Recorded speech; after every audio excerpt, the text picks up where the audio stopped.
sales. I'd like to first say that you're not going to see glitz here, so please don't expect it. I'm not an entertainer nor an actor. I've created this video as a tool designed to educate people about a business concept that works, for people who are willing to put 100% of themselves into something. See, it takes 200% to be successful in business. 100% must come from you. 100% must come from the business vehicle that you've chosen. Business vehicle meaning how you earn your living, how you support your family. I've seen people who relentlessly pour 100% of themselves into a business vehicle, profession, or job, but that vehicle doesn't have the capability to give back 100%. The mechanics of wealth are just not there. But no one has ever fully explained to you why it doesn't work and why it's a waste of your valuable time if your goal is financial success. This video is for the person who is willing to put in their 100%. They're only lacking the right business vehicle, the explanation of why it's right, and the evidence that it does in fact work.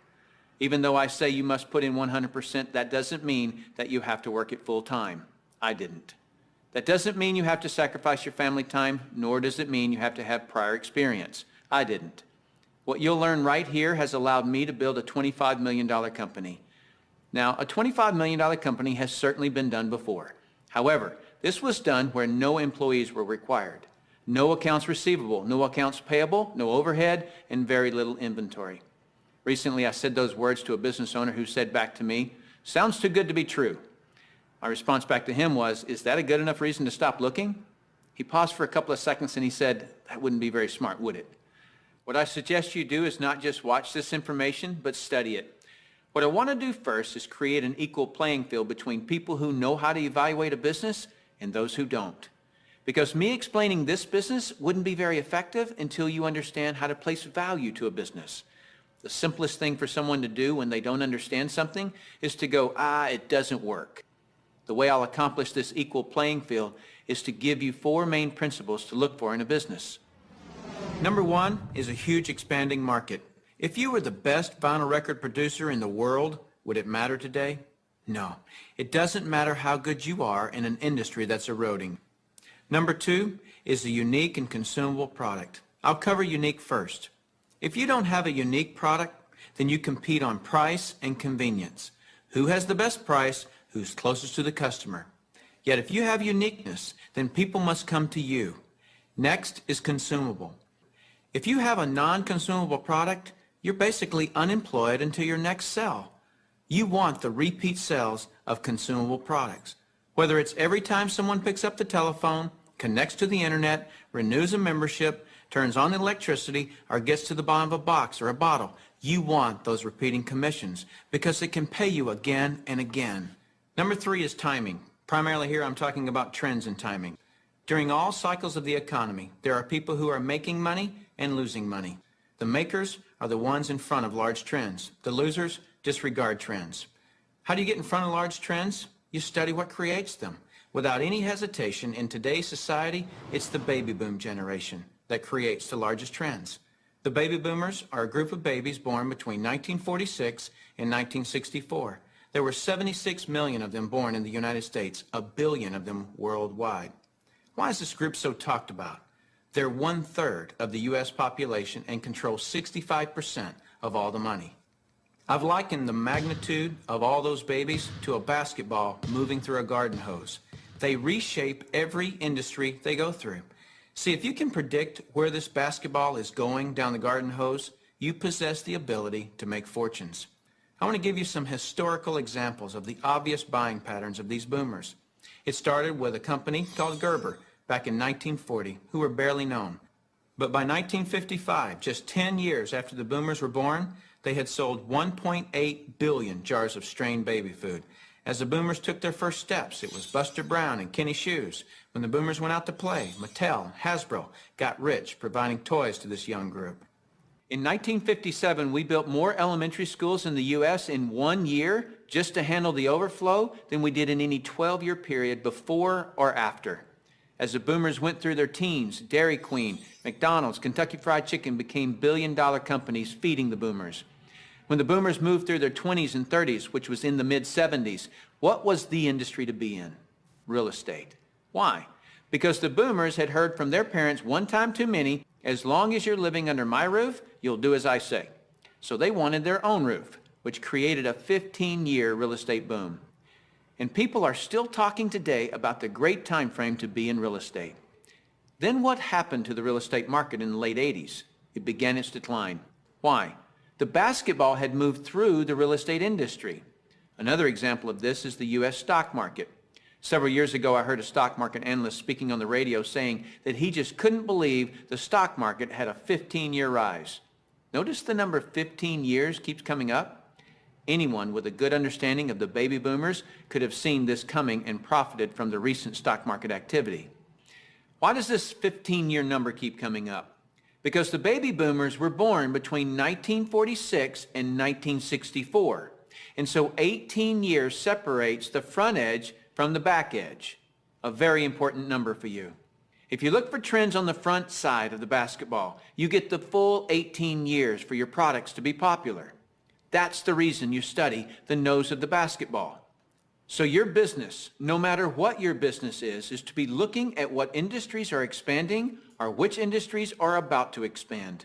You shouldn't care how long you've been doing something or how long you've been in school to learn something. Are you in front of trends or not? Don't have a loyalty to something just because you've been educated in it or doing it for a long time. So looking at the current trends, we basically got 1 billion people who are in their 50s and 60s. Since that's the case, what business do you want to be in?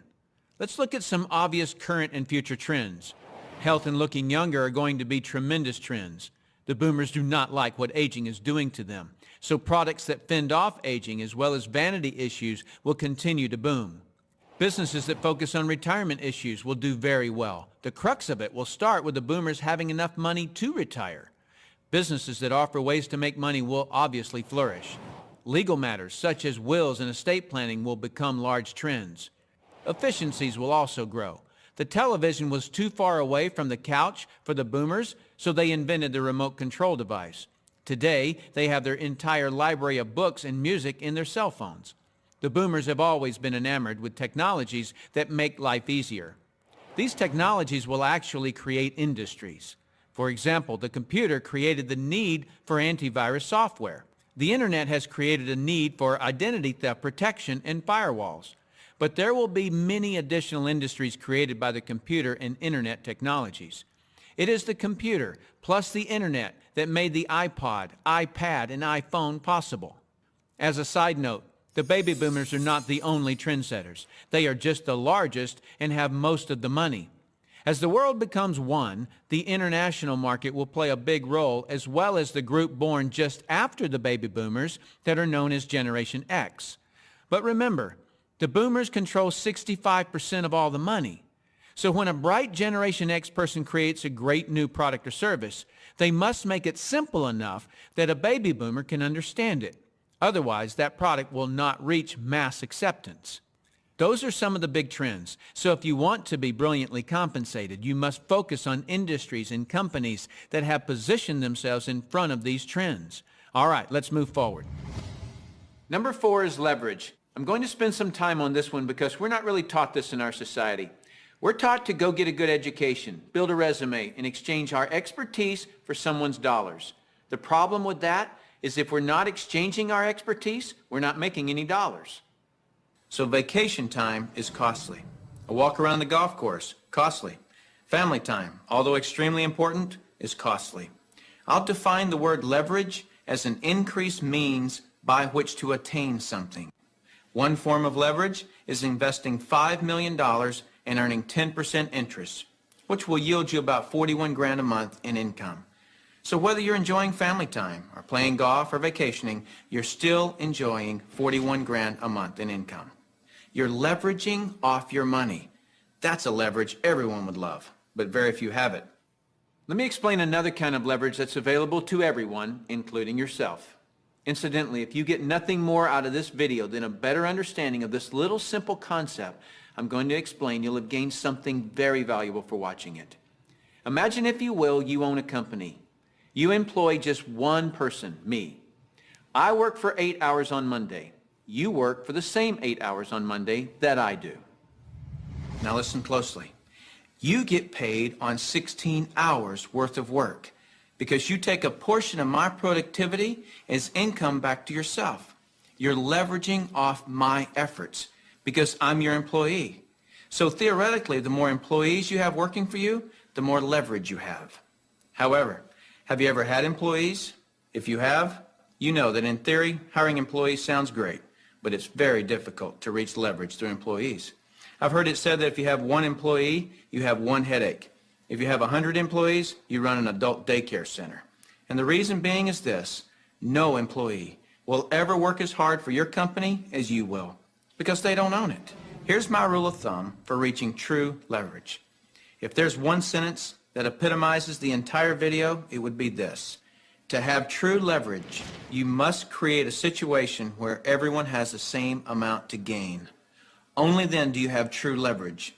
Let me give you an example of this type of leverage. Let's say that I'm a real estate broker and I hire an agent named Robert. Robert goes out and sells a building. Robert earns a percentage of the selling price of the building, and so do I, the broker. Why do I, the broker, earn a percentage when it was Robert who sold the building? Well, I did some of the advertising. I trained Robert. I had the initiative to go get my broker's license in the first place. I put up the risk. I did a lot of things. And so it's valid that I, as the broker, earn my money. But Robert doesn't work for me as an employee. He's an independent contractor. He just hangs his real estate license on my wall. My point here is the broker and the agent have the same amount to gain from the sale of the home. It is totally in the agent's interest to earn more money, which is a form of leverage for the broker. There is a flaw in this leverage situation that I've shown you, and it's this: the broker can have multiple agents, but the agents cannot. The broker has leverage, the agents don't. Until the agents do what most brokers dread. What happens when I, the broker, have been real effective at teaching Robert to be a good agent?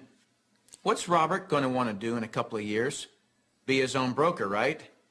Is this good for me, the broker? No, because as soon as he becomes a broker, two bad things happen to me. Number one, he breaks away from me and I lose him as an income source. And two, worse than that, he's now my competitor that I trained. He knows all my good stuff.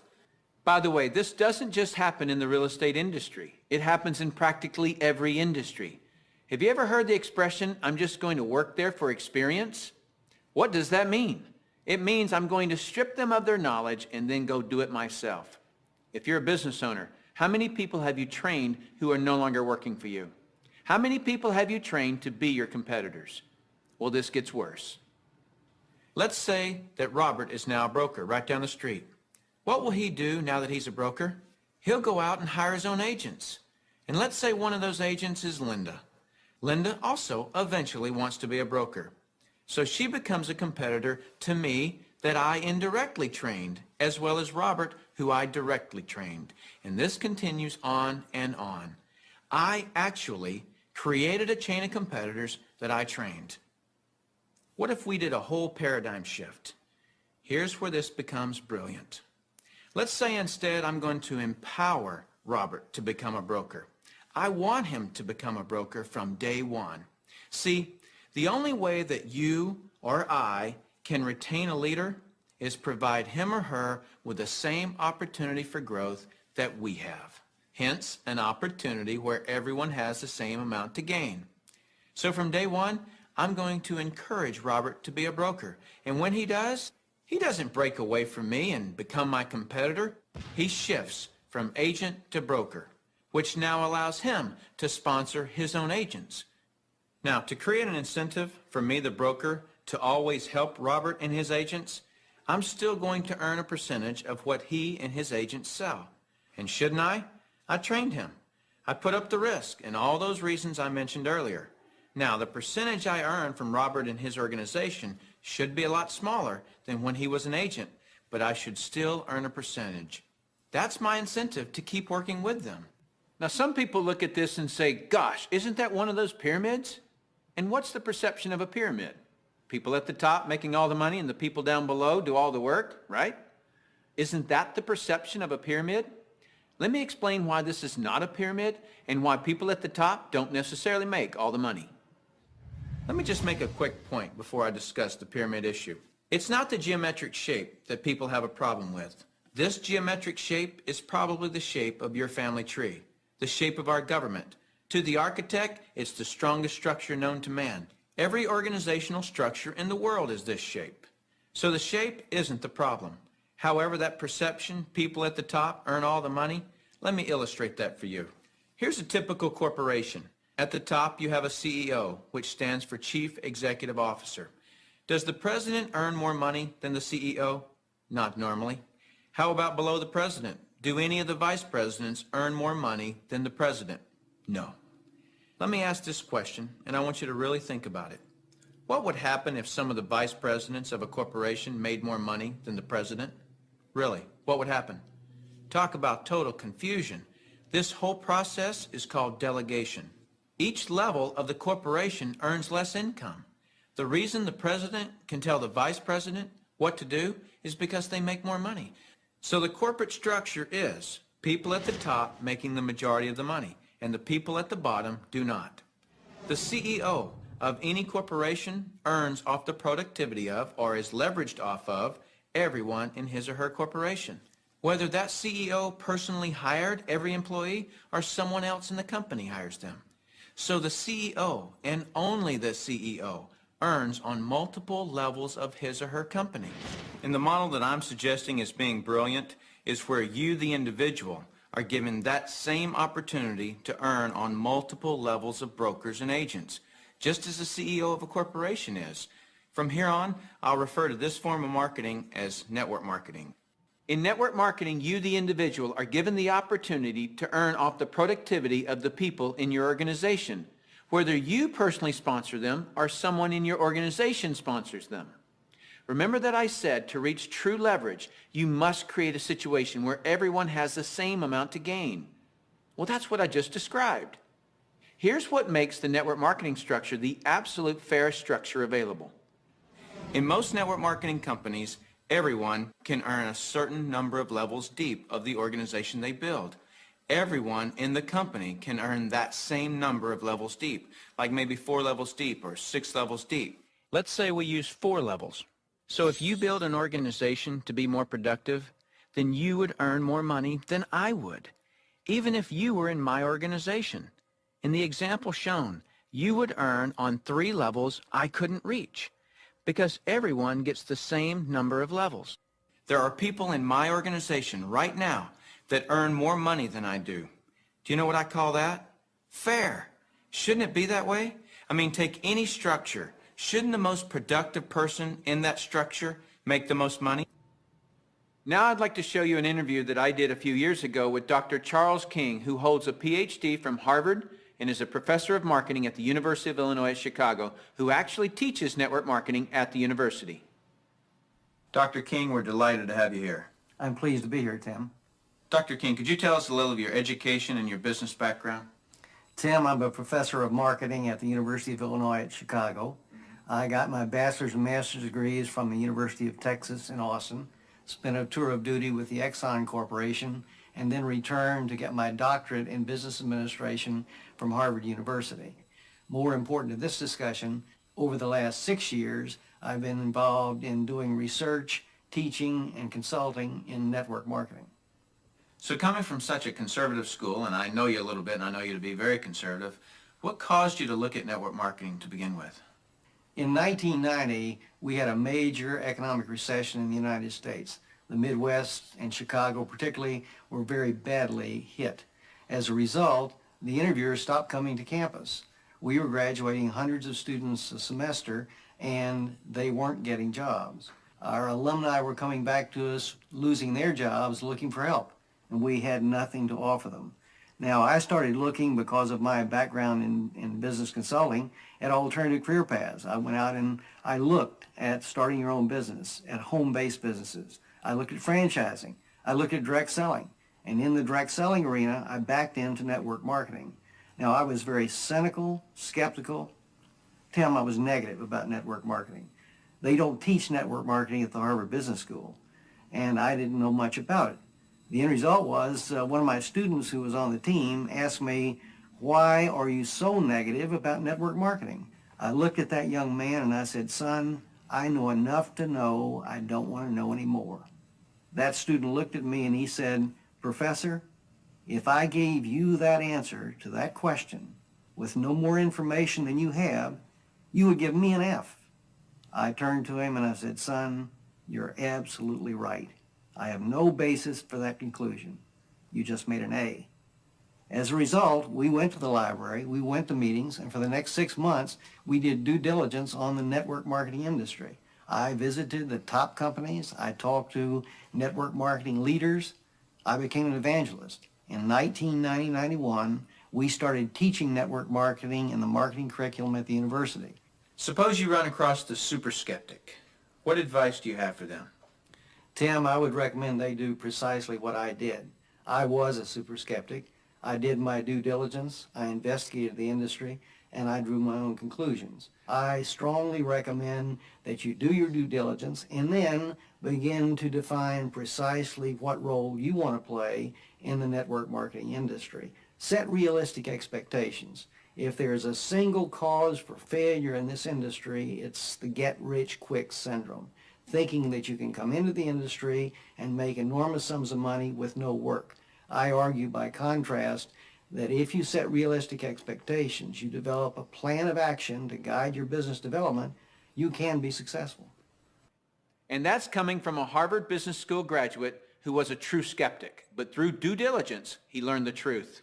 Warren Buffett owns a network marketing company. If you don't know who he is, he's typically listed in the top 5 richest people in the world. He created his wealth by investing in and buying the highest quality companies. Why do you think Microsoft or AT&T, Gillette, Colgate, Citibank, IBM, Toyota, Xerox, Texas Instruments, General Motors, General Electric, AOL, Oracle, Sun Microsystems, Coca-Cola, and many others distribute some or all of their products and services through network marketing? They use this method to distribute products because network marketing is a very efficient model to distribute products and services. These large corporations are firm testimony to the industry's success and credibility. This confirms what Professor King was saying about that the industry has come of age and is now a true profession.